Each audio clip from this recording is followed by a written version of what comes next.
बच्चों आज हमने कल एंड किया था, तो आज हम स्टार्ट करते हैं न्यू टॉपिक से जिसका नाम है सेल्स। ठीक है, पेज नंबर 2 पे आपकी एनसीईआरटी की टेक्स्ट बुक लेके बैठे होगे आप। पेज नंबर 2 पे ऊपर ब्लू बॉक्स बना हुआ है जिसपे सेल्स हेडिंग डाली है, CELLS सेल्स। ठीक है, देखो ये चैप्टर तो पूरा प्लांट के बारे में है, न्यूट्रिशन इन प्लांट, पर यहाँ पे इन्होंने थोड़ा सा लिविंग ऑर्गेनिजम्स, ठीक है, प्लांट भी एक लिविंग ऑर्गेनिजम्स ही हैं, तो मतलब एक इन्होंने थोड़ा सा छोटा सा समझाया है। देखो यहाँ पे सेल के बारे में मैं आपको समझा रही हूँ कि भाई जैसे बिल्डिंग है, कोई भी बिल्डिंग है, आपको पता है कोई भी बिल्डिंग किस चीज की बनी होती है, ब्रिक्स की। ठीक है, अगर मैं आपको पूछूं कि कोई भी बिल्डिंग किसकी बनी है तो आप क्या बोलोगे, ब्रिक्स की बनी हुई होती है। ठीक है, जब बहुत सारी ब्रिक्स मिलती हैं तो बिल्डिंग बनती है। ठीक है, तो वैसे ही हम लिविंग ऑर्गेनिजम्स की बॉडी, ठीक है, हम जो बॉडीज ऑफ लिविंग ऑर्गेनिजम्स, ठीक है, बॉडीज ऑफ लिविंग ऑर्गेनिजम्स किसकी बनी हुई होती है, बॉडीज ऑफ लिविंग ऑर्गेनिजम्स किसकी बने होते हैं, बॉडीज ऑफ लिविंग सेल्स के। ठीक है, मतलब जैसे कि कोई बिल्डिंग, मैं आपको बोलूं कि ये पूरी बिल्डिंग कैसे बनी, आप बोलोगे मैडम ब्रिक से बनी, तो वैसे ही किसी भी लिविंग ऑर्गेनिज्म की कैसे बनी बॉडी, सेल्स से। जब बहुत सेल्स मिलते हैं, बहुत सारे सेल्स मिलते हैं, तब जाके एक हमारे लिविंग ऑर्गेनिज्म की बॉडी बनती है। आपकी बॉडी सेल से बनी हुई है, मेरी बॉडी सेल से बनी हुई है, किसी एनिमल की बॉडी, ठीक है, किसी प्लांट की बॉडी, हम सब लिविंग ऑर्गेनिजम्स की बॉडी जो है सेल से बनी हुई है। ठीक है, मतलब मोस्टली ह्यूमन बीइंग्स, एनिमल्स, ठीक है, जो भी लिविंग थिंग्स हैं सबकी बॉडी सेल्स से बनी हुई होती है। ठीक है, तो सेल्स में देखो जैसे मैंने बोला कि बिल्डिंग ब्रिक से बनी होती है, वैसे सेल हमारे लिविंग ऑर्गेनिजम्स की बॉडी किससे बनी होती है, सेल से। अच्छा, अब सेल, ये आपका सेल का डायग्राम दिया हुआ है, आपका पेज नंबर 2 पे सेल का डायग्राम दिया हुआ है। इस डायग्राम देखो इन्होंने इससे सेल्स बनाए हैं। देखो सेल्स कैसे बनाए जाते हैं, तो ये इस तरह से आप आड़ा, मैं आपको एक सेल बना के, ये मैंने बना के रखा है कि मैंने 2 बनाए हैं, इन्होंने बहुत सारे सेल्स बनाए। ठीक है, तो यहाँ देखो सेल ऐसे आड़ा ऐसे से बना देते हैं। ठीक है, ये मेरा सेल हुआ। अब सेल के ऊपर एक आउटर, इस तरह से एक आउटलाइन बनानी है।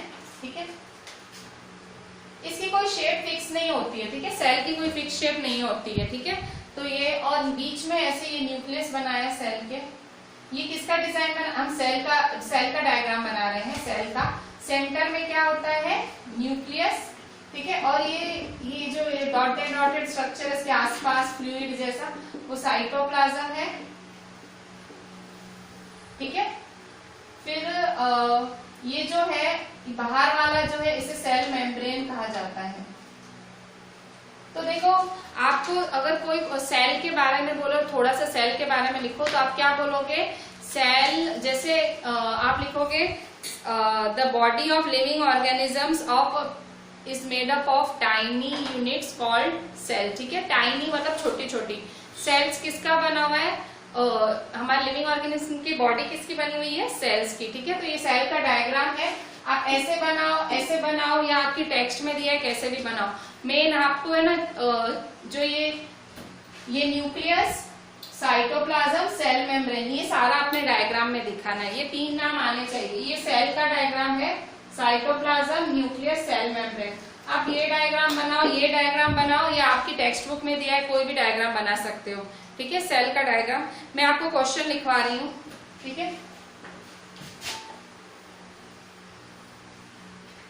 Question 1, what is a cell.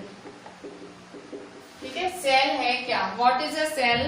तो सेल क्या है, पेज नंबर 2 पे वो ब्लू बॉक्स है ना, पेज नंबर 2 पे आपकी एनसीईआरटी का ब्लू बॉक्स, उसकी सेकेंड लाइन से आंसर स्टार्ट होगा। सेकेंड लाइन से, the bodies of living organisms are made of tiny units called cells. ठीक है, सेल्स कैसे, सेल्स क्या है, हमारे सेल्स क्या होते हैं, जो हमारे लिविंग ऑर्गेनिजम्स की बॉडीज हैं, वो छोटे छोटे यूनिट्स की, टाइनी मतलब छोटे छोटे, एकदम छोटे छोटे यूनिट्स की बनी हुई होती है, उसे हम सेल कहते हैं। ठीक है,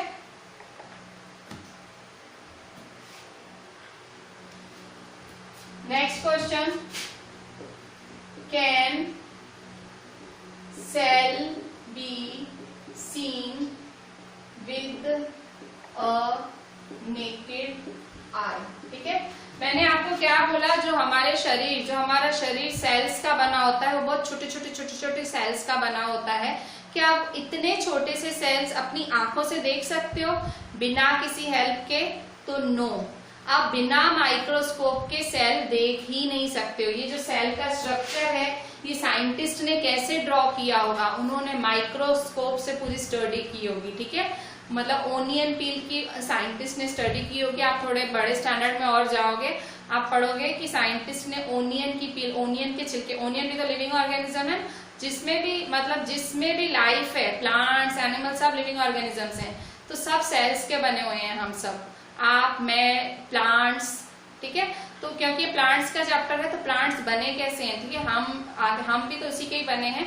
तो साइंटिस्ट ने जब नया नया सेल ढूंढा था, जब बहुत पहले सेल की शुरुआत हुई थी, डिस्कवरी हुई थी कि भाई हम सबकी बॉडी सेल से बनी हुई होती है, तो माइक्रोस्कोप से देखा गया था, तब साइंटिस्ट को पता लगा था। ठीक है, तो नो, आंसर क्या लिखोगे? No, it can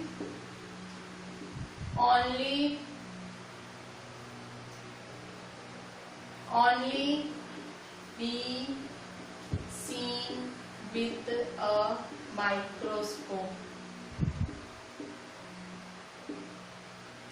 not with a naked eye। ठीक है, मतलब आप इसको नेकेड आई से, आप इसको ऐसे ही आंखों से नहीं देख सकते हो, आपको माइक्रोस्कोप का यूज करना ही पड़ता है सेल्स में। ठीक है, इसके बाद देखें, फिर नेक्स्ट क्वेश्चन लिखें। देखो, इतना आपको, मतलब मैंने क्या बोला कि सेल और कई ऑर्गेनिज्म, मतलब देखो, हम ऑर्गेनिजम्स मतलब हम जितने भी लोग हैं इस दुनिया में, लोग, छोटे छोटे जीव जंतु, तो कई, आपको पता है, इतने छोटे जीव होते हैं, इतने छोटे जीव जंतु होते हैं, उनमें भी लाइफ होती है। लाइफ सब में होती है, जो ब्रीद कर रहे हैं, जो श्वास ले रहे हैं, प्लांट्स श्वास लेते हैं, आप लेते हो, मैं ले रही हूँ, एनिमल्स लेते हैं, हम सब, जो भी ब्रीद कर रहा है वो लिविंग ऑर्गेनिज्म है। ठीक है, तो इस दुनिया में इतने छोटे छोटे ऑर्गेनिजम्स भी हैं जो एक सेल के बने होते हैं, ओनली अ सिंगल सेल, मतलब उनको बहुत सारे सेल्स की भी जरूरत नहीं होती है, एक सेल के भी बने होते हैं। ठीक है, ये खाली मैंने आपको आपकी नॉलेज के लिए बताया, आपके एनसीईआरटी में भी दिया हुआ है तो मैंने आपको बता दिया। ठीक है, इसके बाद डिफाइन सेल मेम्ब्रेन। ठीक है, क्वेश्चन लिखो, question 3, define cell membrane.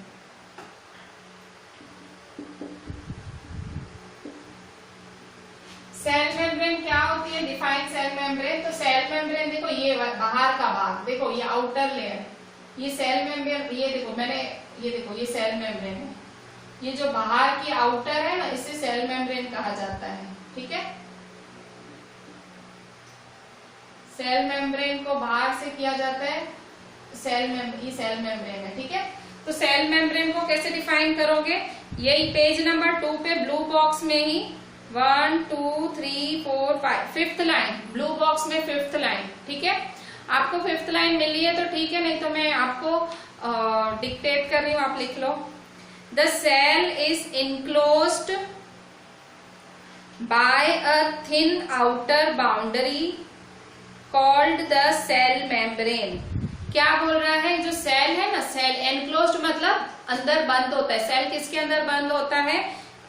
Enclosed, the cell is enclosed by a thin outer boundary.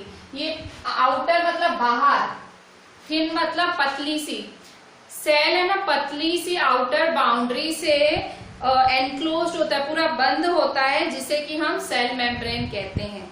The cell is enclosed by a thin outer boundary called the cell membrane। ठीक है, फिर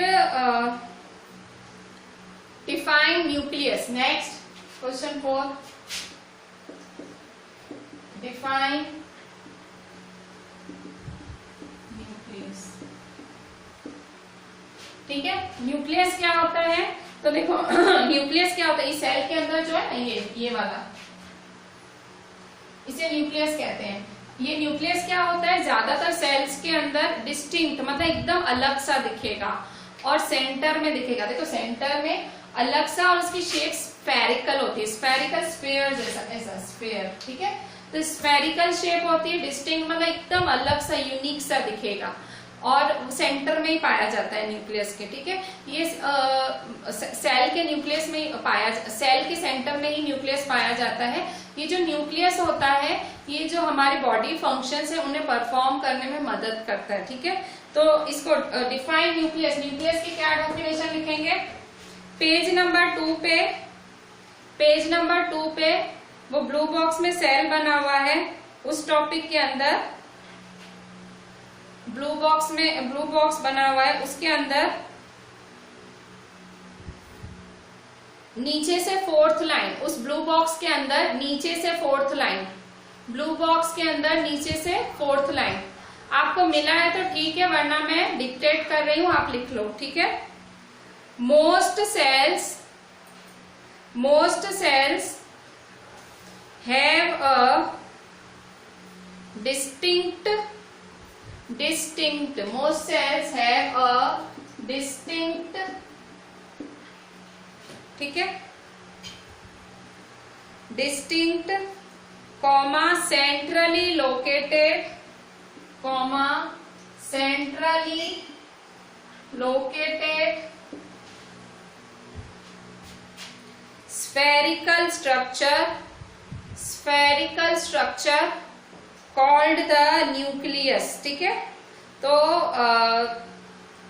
nucleus के बारे में क्या लिखेंगे, most cells have a distinct मतलब अलग सा, सेंट्रली लोकेटेड मतलब बिल्कुल सेंटर में लोकेट, स्फेरिकल स्ट्रक्चर जिसको न्यूक्लियस बोलते हैं, ठीक है। न्यूक्लियस सब सेल्स के पास होता है, सेंट्रली लोकेटेड और एकदम अलग सा होता है, स्फेरिकल शेप में न्यूक्लियस, ठीक है। फिर cytoplasm, next question cytoplasm, question 5,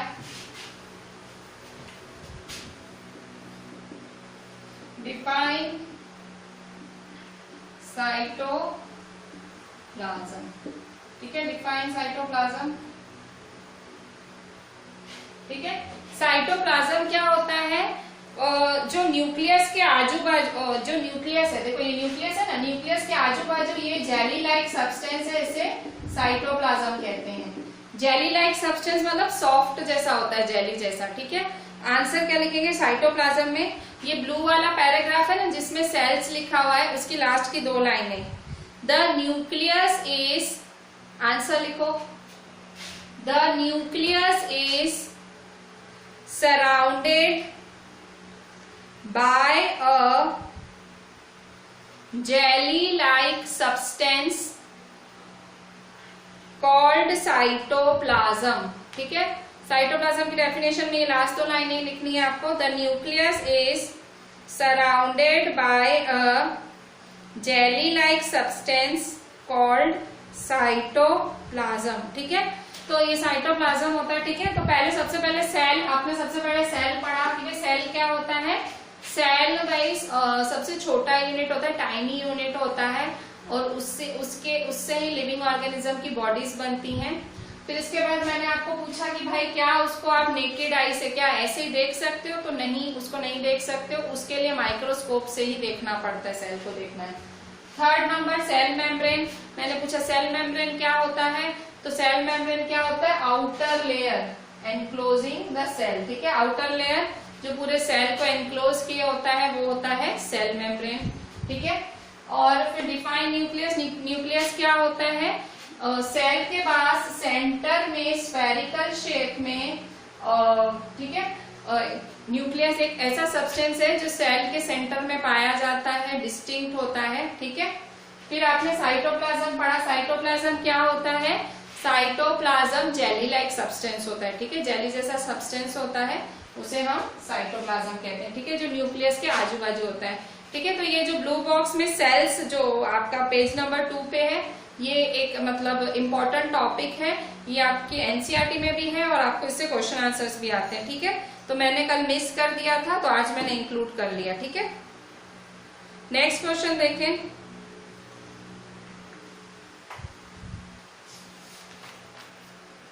अच्छा, आज हम नेक्स्ट टॉपिक चालू करते हैं। इससे पहले देखो, आपने आपने इतना तो पढ़ा होगा, आपने इतना पढ़ा कि प्लांट्स क्या बनाते हैं, कार्बोहाइड्रेट्स बनाते हैं। पर प्लांट्स कार्बोहाइड्रेट्स के अलावा प्रोटीन्स और फैट्स भी बनाते हैं। प्रोटीन्स कैसे? जो आपको दालें मिलती, सारे पल्सेस मिलते हैं, वो प्लांट्स से तो मिलते हैं, ठीक है। फैट्स भी मिलते हैं प्लांट से, ठीक है। तो जो प्लांट्स और फैट्स है वो प्रोटीन्स और फैट्स हैं, जो बाकी के दो न्यूट्रिएंट्स है वो भी हमें प्लांट्स से मिल जाते हैं, ठीक है। पर कैसे? हमने तो पढ़ा था कार्बोहाइड्रेट्स ही मिलते हैं। तो किस तरह से मिलते हैं? तो जैसे आपको पता होगा प्रोटीन्स और फैट्स,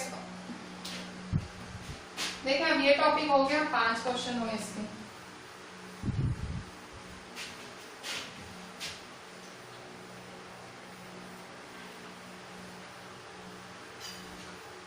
देखो, पहले तो प्रोटीन्स क्या होते हैं, मैं आपको क्या बोल रही हूँ कि प्लांट्स क्या देते हैं, प्लांट्स क्या देते हैं, प्लांट्स देते हैं कार्बोहाइड्रेट्स, ठीक है। तो मैं, और प्लांट्स प्रोटीन्स और फैट्स भी देते हैं, प्लांट्स प्रोटीन्स और फैट्स भी देते हैं, ठीक है। प्रोटीन्स और फैट्स, ठीक है। ये न्यूट्रिएंट्स आपने पढ़े थे ना, पिछले साल पढ़े थे कि ये न्यूट्रिएंट्स भी हमारी बॉडी के लिए बहुत इंपॉर्टेंट है। प्लांट्स प्रोटीन्स और फैट्स भी देते हैं। तो आप सोच रहे हो कि प्रोटीन्स कैसे देते हैं? आपने तो कार्बोहाइड्रेट बोला था, फोटोसिंथेसिस से कार्बोहाइड्रेट ही मिलता है। पर प्रोटीन्स क्या, पहले तो प्रोटीन्स होता क्या है? प्रोटीन्स क्या होते हैं? वो नाइट्रोजन के बने हुए होते हैं, ठीक है। प्रोटीन किसके बने होते हैं? Protein made up of nitrogen. किसके बने होते हैं? मेड अप ऑफ नाइट्रोजन, ठीक है। प्रोटीन नाइट्रोजन के बने हुए होते हैं। तो क्या करते हैं प्लांट्स है, आपको पता है हमारे एयर में, हमारे सराउंडिंग में 78% नाइट्रोजन है। प्लांट्स क्या करते हैं? उस नाइट्रोजन को फिक्स कर देते हैं। उस प्लांट्स के पास क्या होता है?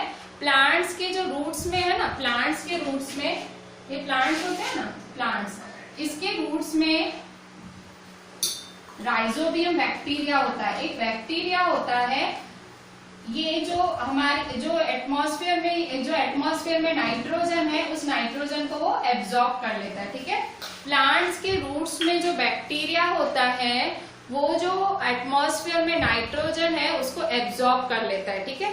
तो इस तरह से प्लांट्स को नाइट्रोजन मिल जाता है, ठीक है। तो और नाइट्रोजन मिलने की और है ना, आपको इतना भी आपने सुना होगा कि जो फार्मर्स वगैरह होते हैं, जब वो क्रॉप प्रोडक्शन करते हैं, जब वो पौधे उगाते हैं, तो जो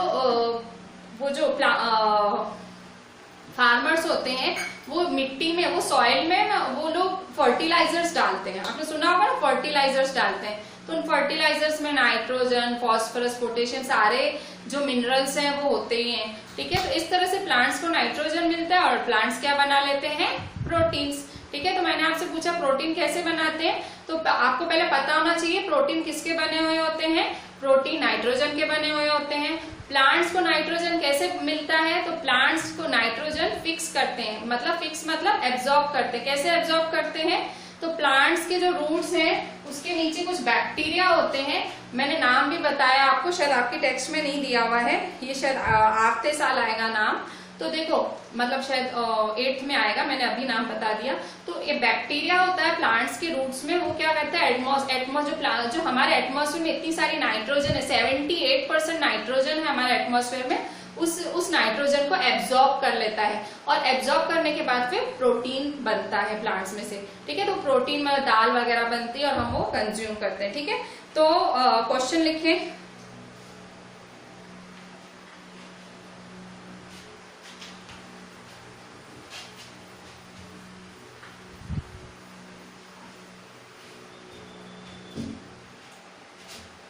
How do plants synthesize proteins and vitamins? ठीक है। प्लांट्स जो हैं वो प्रोटीन्स और विटामिन्स कैसे बनाते हैं? सिंथेसिस करना मतलब बनाते कैसे, ठीक है। सिंथेसाइज करना मतलब बनाना। तो कैसे बनाते हैं? पेज नंबर 4 पे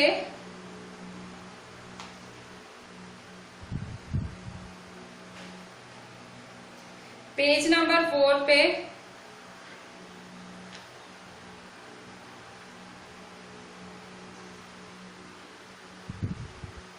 पेज नंबर 4 पे राइट हैंड साइड, आपकी राइट साइड में सेकेंड पैराग्राफ, राइट साइड में सेकेंड पैराग्राफ, उसमें फोर्थ लाइन, ठीक है। आपको मिल रही है तो ठीक है, वरना मैं जैसे बोल रही हूँ ना वैसे वैसे लिखना, ठीक है। आप पॉज करके रिवाइंड करके लिख सकते हो, ठीक है। आंसर लिखो, soil has certain bacteria that convert gaseous nitrogen into a usable form and release it into the soil. These are absorbed by plants along with water. ठीक है, full stop, also, comma,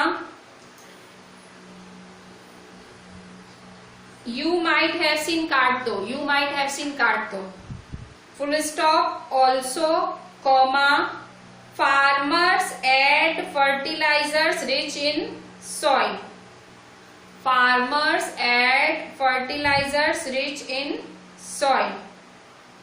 rich in nitrogen to the soil, sorry, फिर से मैं लिखवा रही हूँ, अगर आपको ऐसे कंफ्यूजन हो रहा है मैं फिर से लिखवाती हूँ, ठीक है। मैं फिर से पढ़ती हूँ सारा, फोर्थ लाइन से पढ़ रही हूँ। Soil has certain bacteria that convert gaseous nitrogen into a usable form and release it into the soil.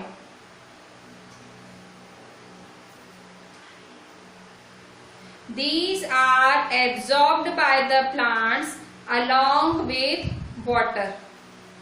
Full stop, also, comma, farmers add fertilizers rich in nitrogen to the soil.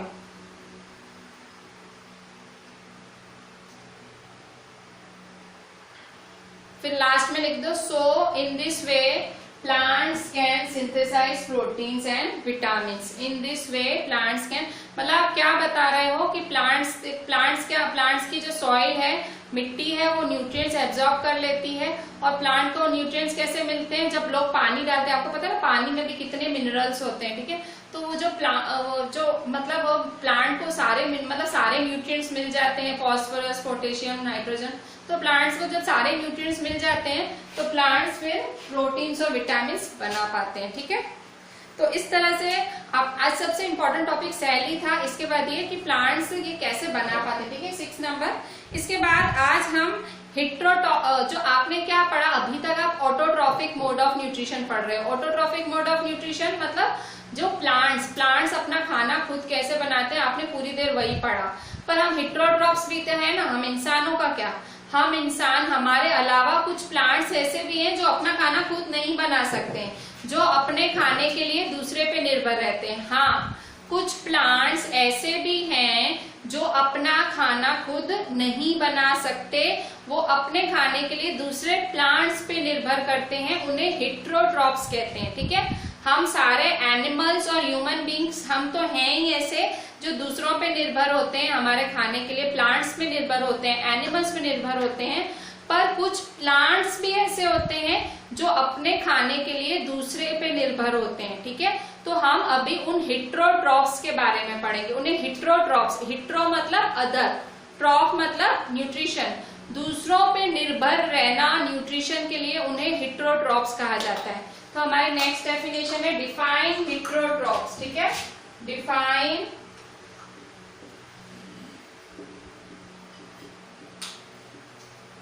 हिट्रोट्रॉप्स की definition है आपकी,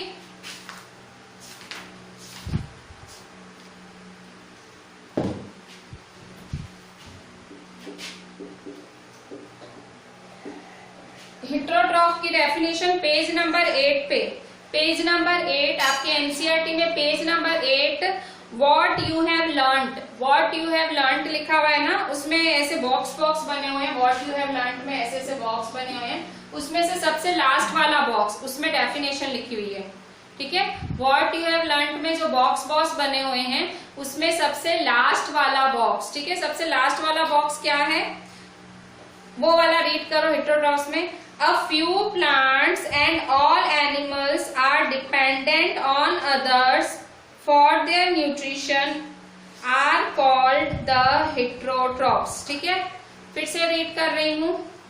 अ few plants and all animals, ठीक है, a few plants and all animals are dependent on others for their nutrition are called heterotrophs। ठीक है, कुछ plants और कुछ एनिमल्स जो दूसरे ऑर्गेनिजम्स पे डिपेंड करते हैं। ठीक है, कुछ प्लांट्स या एनिमल्स जो दूसरे ऑर्गेनिज्म पे डिपेंड करते हैं अपने न्यूट्रिशन के लिए आर कॉल्ड हेटेरोट्रॉप्स। ठीक है, आपको मिली डेफिनेशन पेज नंबर 8 पे last what you have learned में लास्ट वाला है। ठीक है, इनमें से भी कई बार अच्छी अच्छी डेफिनेशंस मिल जाती हैं। ठीक है, मैं फिर से बताती हूँ, नहीं मिला हो तो मैं एक बार फिर से बोल देती हूँ। A few plants and all animals are dependent on others for their nutrition and are called heterotrophs. ठीक है, जो दूसरों पे निर्भर करते हैं अपने न्यूट्रिशन के लिए उन्हें हेटेरोट्रॉप्स कहा जाता है। ठीक है, इसके बाद अभी देखो हेटेरोट्रॉप्स की भी अलग अलग कैटेगरी होती है। हेटेरोट्रॉप कोई एक नहीं होता है, हेटेरोट्रॉप में भी अलग अलग कैटेगरी होती है। ठीक है, मतलब हेटेरोट्रॉप कोई एक तरीका नहीं होता है। जैसे हेटेरोट्रॉप्स के भी टाइप्स होते हैं। ठीक है, टाइप्स होते हैं हेटेरोट्रॉप्स के भी, एक ही नहीं होता है हेटेरोट्रॉप। ठीक है, हेटेरोट्रॉप का टाइप, हेटेरोट्रॉप का पहला टाइप है पैरासाइट। ठीक है, पहला टाइप है पैरासाइट। फिर दूसरा टाइप है insectivorous plants. Insectivorous plants.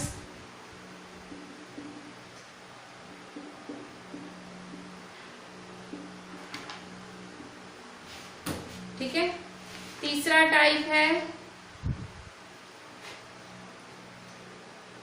Saprotrophs. Saprotrophs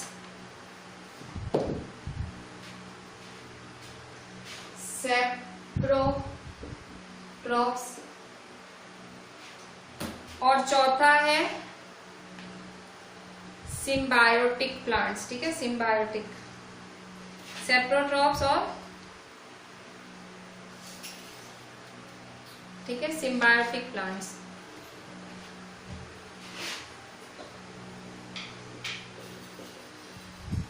ठीक है, तो ये हेटेरोट्रॉप्स के टाइप हैं। पैरासाइट्स होते हैं, इंसेक्टिवोरस प्लांट्स होते हैं, सेप्रोट्रॉप्स होते हैं और सिम्बायोटिक प्लांट्स होते हैं। ठीक है,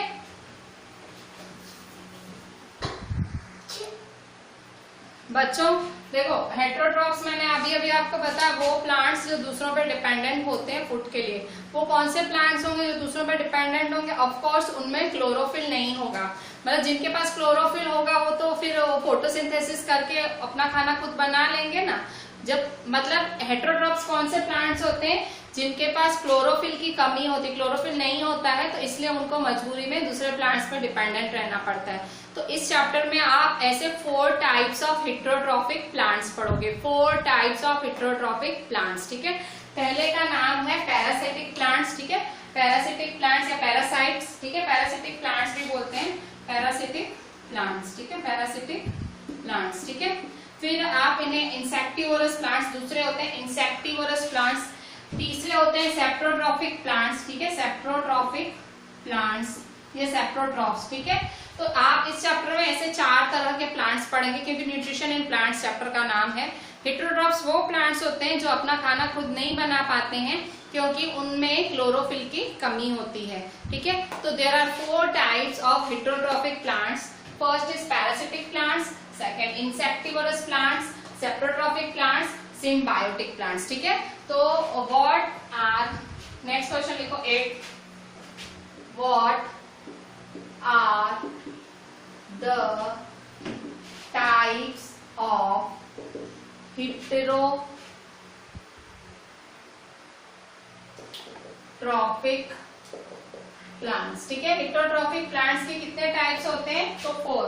first parasitic plants, second insectivorous plants, third saprotrophic plants और 4th सिम्बायोटिक प्लांट्स। ठीक है, इसके आंसर में ये लिख देना। ठीक है, 1 2 3 4 there are 4 types of heterotrophic plants. Yeah, the types of heterotrophic plants are parasitic plants, insectivorous plants, saprotrophic plants और सिम्बायोटिक प्लांट्स। ये वाला आंसर इसमें लिखना, ठीक है। 4 नाम लिख देना 1 2 3 4 करके, ठीक है। अच्छा, अब हम इसमें से एक एक टाइप डिटेल में पढ़ते हैं, ठीक है। सबसे पहले पैरासिटिक प्लांट्स। पैरासिटिक प्लांट्स कौन से प्लांट्स होते हैं? ये प्लांट्स अपने न्यूट्रिशन के लिए कंप्लीटली दूसरे पे डिपेंडेंट होते हैं, ठीक है। ये वाले प्लांट्स अपने न्यूट्रिशन के लिए, ठीक है, ये वाले प्लांट्स अपने न्यूट्रिशन के लिए दूसरे पे डिपेंडेंट होते हैं, ठीक है। तो पैरासिटिक प्लांट्स में क्या होता है, एक होस्ट होता है और एक पैरासाइट होता है। एक होस्ट होता है और एक होता है पैरासाइट, ठीक है। होस्ट जो होता है जो इसको खाना देता है, होस्ट जो होता है इसे खाना देता है और पैरासाइट इससे खाना लेता है, ठीक है। तो पैरासिटिक प्लांट्स में लिखेंगे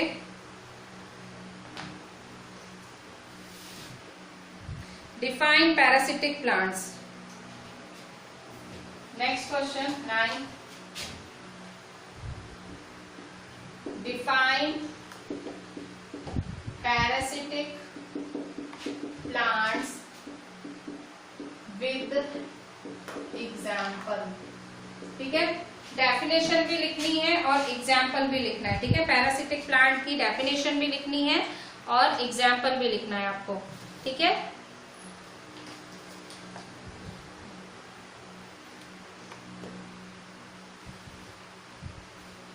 ठीक है।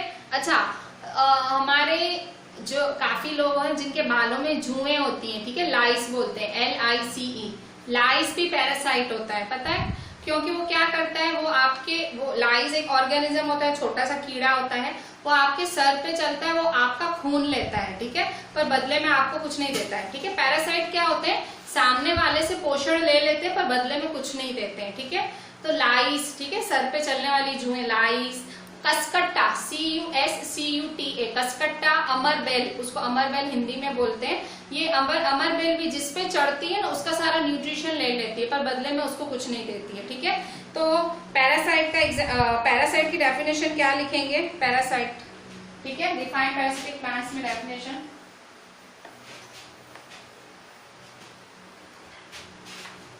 ठीक है।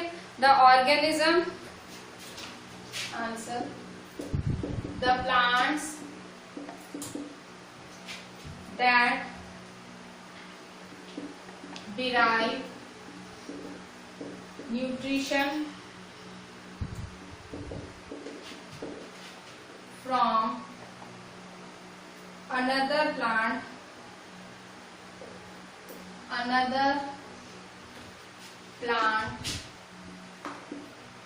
without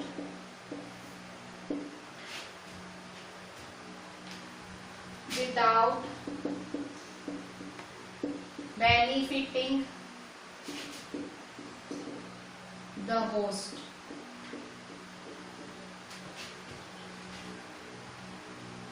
are known as parasitic plants। Parasitic plants, ठीक है। तो एग्जाम्पल क्या है, आपके टेक्स्ट में एनसीईआरटी में कसकट्टा का एग्जाम्पल दिया हुआ है, CUSCUTA, कसकट्टा। पेज नंबर 5 पे इसकी पिक्चर बनी हुई है कसकट्टा की। देखो बेलें ही बेलें लटक रही हैं, ये बेलें ट्रीज पे लटकती है, ये बेलें जो है अमरबेल भी बोलते हैं। एग्जाम्पल है कसकट्टा, इसका एग्जाम्पल क्या है, कसकट्टा, अमरबेल, ठीक है। ये बेलें होती हैं, ये देखो आपका फिगर 1.5, पेज नंबर 5 फिगर 1.5 बनी हुई है, कसकट्टा अमरबेल ऑन द होस्ट प्लांट। ये क्या करती है, मतलब पेड़ों पे ये बेलें लटकती रहती है, ये उनका पोषण लेती रहती है पर पेड़ों के लिए कुछ नहीं करती हैं ये, ठीक है। तो कसकट्टा या अमरबेल ऑन द होस्ट, होस्ट क्या होता है, HOST, होस्ट, जिसका ये पोषण चुरा रही है, ठीक है। जैसे जुएं, तो जुएं है, लाइस है, वो पैरासाइट है, ठीक है। यहाँ पे इन्होंने खाली प्लांट्स बोला ना, यहाँ पे इसलिए मैंने लाइस का एग्जाम्पल नहीं लिखा, वैसे एग्जाम्पल में लाइस लिख सकती थी पर ये वाली डेफिनेशन प्लांट्स के लिए है, ठीक है। अगर यहाँ खाली पैरासाइट पैरासाइट वर्ड होता ना, डिफाइन पैरासाइट होता, तो मैं ये सेम टू सेम डेफिनेशन लिखती, पर प्लांट्स की जगह मैं ऑर्गेनिजम्स लिख देती। ठीक है, मतलब पैरासाइट, हम इंसानों में भी पैरासाइट होते हैं, सामने वाले का पूरा फायदा उठा लेते हैं पर उनके लिए हम कुछ भी नहीं करते हैं। ठीक है, इंसान के ऐसे तक हम बोलते हैं कि ये पैरासाइट है। पैरासाइट का मतलब क्या होता है, दूसरे का कंप्लीट फायदा उठाना पर उसका कुछ नहीं करना, मतलब तो सामने वाला जिसका फायदा उठाया वो होस्ट होता है, और जो उठा रहा है उसको पैरासाइट या पैरासिटिक ऑर्गेनिज्म या पैरासिटिक प्लांट बोलते हैं। आपकी एनसीईआरटी में एक ही एग्जांपल दिया हुआ है, कसकट्टा ब्रैकेट में अमरबेल। ठीक है, तो इस तरह से ये पैरासाइट हुआ। अच्छा, इसके बाद दूसरे define insectivorous plants with example. Define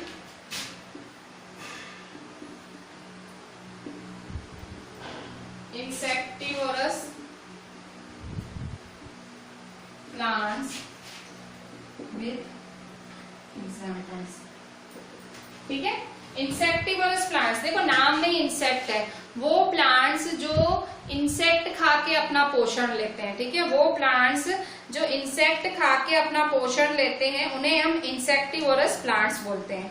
ठीक है, वो प्लांट्स जो इंसेक्ट खा के अपना पोषण लेते हैं हम इंसेक्टिवरस प्लांट्स बोलते हैं। ठीक है, तो इंसेक्टिवरस प्लांट्स को कैसे डिफाइन करोगे?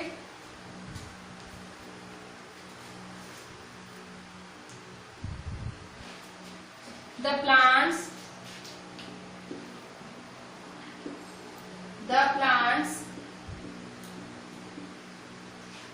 which trap insects, ठीक है, the plant which trap insects and digest them by producing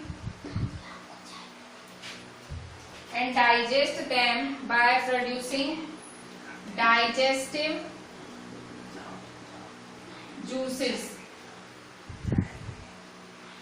are called insectivorous plants। insectivorous plants, ठीक है। एग्जाम्पल, आपकी एनसीईआरटी में एग्जाम्पल पिक्चर प्लांट का दिया हुआ है। ठीक है, पिक्चर प्लांट आपकी एनसीईआरटी में बना हुआ है। Example pitcher plant. देखो इंसेक्टिवरस प्लांट्स क्या होते हैं, वो प्लांट्स जो इंसेक्ट से पोषण लेते हैं। देखो the plants which trap insects, वो क्या करते हैं, इंसेक्ट्स को अंदर पकड़ लेते हैं। They trap insects and digest them by producing digestive juices, और उन्हें अंदर पकड़ के उनको पूरा निगल के उनको डाइजेस्ट कर लेते हैं। उनके अंदर डाइजेस्टिव जूसेस होते हैं प्लांट्स के अंदर, उस डाइजेस्टिव जूस की मदद से उनको डाइजेस्ट कर लेते हैं। ठीक है, and digest them by producing digestive juices are called insectivorous plants. ठीक है, आर कॉल्ड इंसेक्टिवरस प्लांट्स। मैं आपको बता रही हूँ पिक्चर प्लांट कैसा दिखता है। ठीक है, देखें ये जैसे पिक्चर प्लांट आपकी देखो एनसीईआरटी में बना हुआ है, पेज 5 में साइड में बना हुआ है। पेज 5 में फिगर 1.6 में पिक्चर प्लांट बना हुआ है।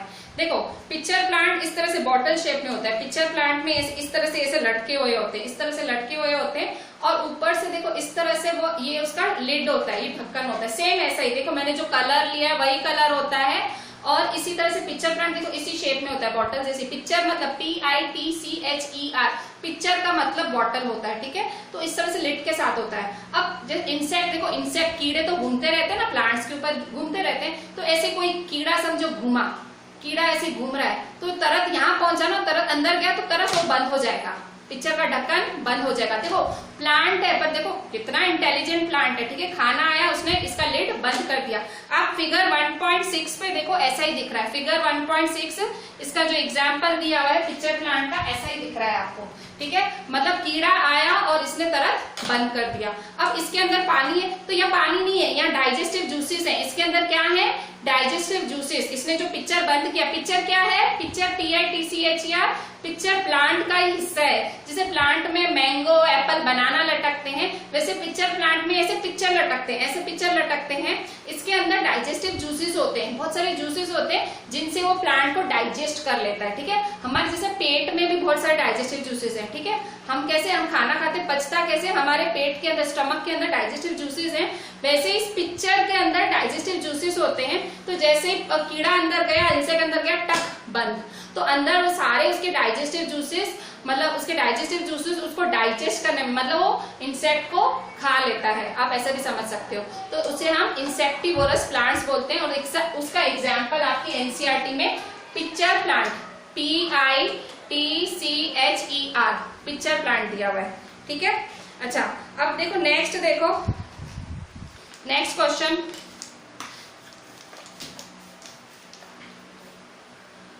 Define saprotrophic plants. ठीक है, डिफाइन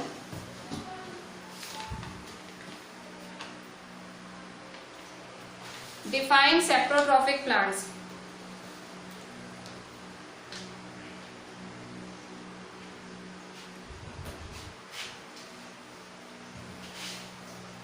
इलेवेंथ नंबर,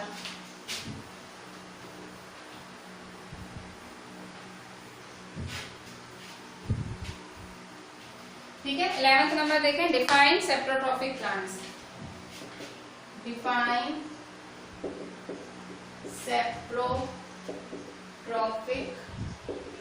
प्लांट्स। ठीक है, अच्छा सेप्रोट्रॉफिक प्लांट्स में क्या होता है, जो प्लांट्स होते हैं वो अपना न्यूट्रिशन डेड और डिकेइंग मैटर से लेते हैं। डेड मतलब मरे हुए से, डिकेइंग मतलब सड़े गले, ऐसी चीजों से अपना न्यूट्रिशन लेते हैं। ठीक है, ये वाली चीज तो आपने घरों में भी देखी होगी, आपने घरों में भी ब्रेड, ठीक है, ब्रेड, आपकी मम्मी अगर बहुत टाइम तक ब्रेड यूज करना भूल जाती है, ठीक है, ब्रेड पड़ी रहती है, फिर उसके अंदर ग्रीन फंगी बन जाती है। ठीक है, तो डिकेइंग मतलब सड़ी हुई ब्रेड पे फंगी लग जाती है, मतलब रखी हुई ब्रेड पे फंगी लग गई। ठीक है, तो वो न्यूट्रिशन, वो प्लांट्स, ठीक है, जो डेड और डिकेइंग पे अपना न्यूट्रिशन लेते हैं। ठीक है, डेड और डिकेइंग प्लांट्स से अपना न्यूट्रिशन लेते हैं, उसे हम सेप्रोट्रॉफिक प्लांट्स बोलते हैं। ठीक है, तो saprotrophic plants,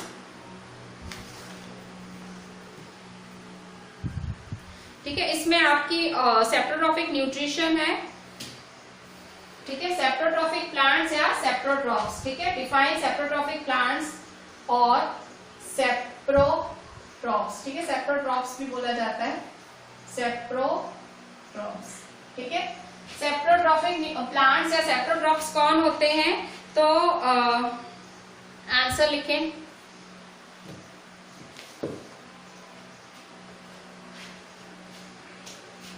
Answer, the mode of nutrition in which the organism, the plants, in which the plants digest the dead and decaying organic matter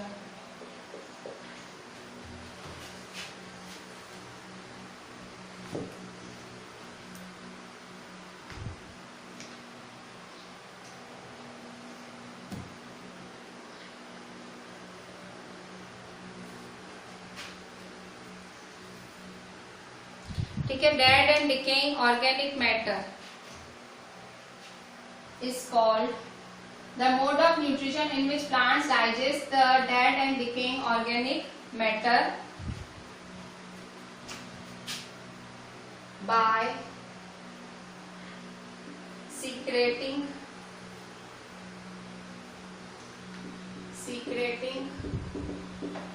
juices and absorbing nutrients in solution form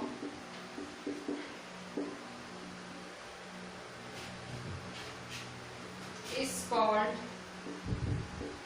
saprotrophic nutrition.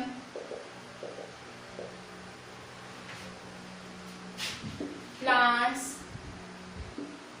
which use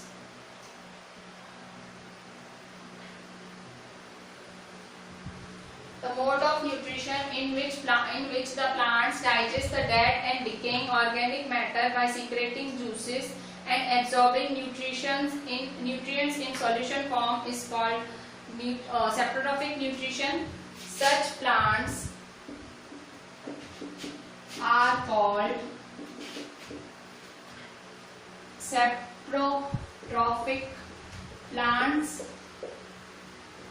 or saprotrophs. ठीक है, saprotrophic plants में क्या होता है, जो plants होते हैं वो क्या करते हैं, वो जो प्लांट्स जो डेड और डिकेइंग पे, मरे हुए पे निर्भर करते हैं अपने खाने के लिए। ठीक है, मरे हुए पे निर्भर करते हैं अपने खाने के लिए। कैसे, वो कैसे मरे हुए पे, तो देखो जो मरा हुआ होता है या जो सड़ा गला चीज होता है वो उस पे जाके मतलब उस पे ना अपने जूसेस सीक्रेट करते हैं। ठीक है, उस पे जूसेस सीक्रेट करते हैं और सारे उसके जो न्यूट्रिएंट्स हैं वो अपने अंदर ले लेते हैं। ठीक है, जूसेस सीक्रेट करके उसका सारा न्यूट्रिएंट्स ले लेते हैं, उसे कहते हैं saprotrophic nutrition. Such plants are called saprotrophic plants और सेप्रोट्रॉप्स। ठीक है, तो वो प्लांट्स जो मरे हुए से अपना पोषण लेते हैं, ठीक है, डेड एंड डिकेइंग से अपना पोषण लेते हैं, उसे हम सेप्रोट्रॉफिक प्लांट्स कहते हैं। ठीक है, आपकी एनसीईआरटी में एग्जाम्पल फंगी का दिया हुआ है। ठीक है, फंगी का एग्जाम्पल फंगी। ठीक है, इसका एग्जाम्पल है फंगी। फंगी आप ब्रेड, मैंने आपको ब्रेड के लिए बोला ना, ब्रेड पे फंगी लग जाती है। और कई बारी आपकी मम्मी ने अचार, ठीक है, अचार मम्मी ने बनाया होता है और मम्मी भूल जाती है बहुत लंबे समय तक उसको यूज करना, तो रेनी सीजन के टाइम वो अचार खराब हो जाता है। ठीक है, फंगस लग जाता है उसपे। ठीक है, तो फंगी एक सेप्रोट्रॉफिक का एग्जाम्पल है। आपकी एनसीईआरटी में ये फिगर 1.8 में फंगी दिखाया हुआ है। ठीक है, फंगी का एग्जाम्पल दिया हुआ है, तो ये इस तरह से आपका एग्जाम्पल है फंगी का। ठीक है, तो इस तरह से ये फंगस। अच्छा, एक फंगी है जो हम खाते भी हैं, मशरूम। ठीक है, मशरूम, काफी लोगों को मशरूम पसंद है, तो ये मशरूम भी एक तरह का फंगी है। ठीक है, तो ये मशरूम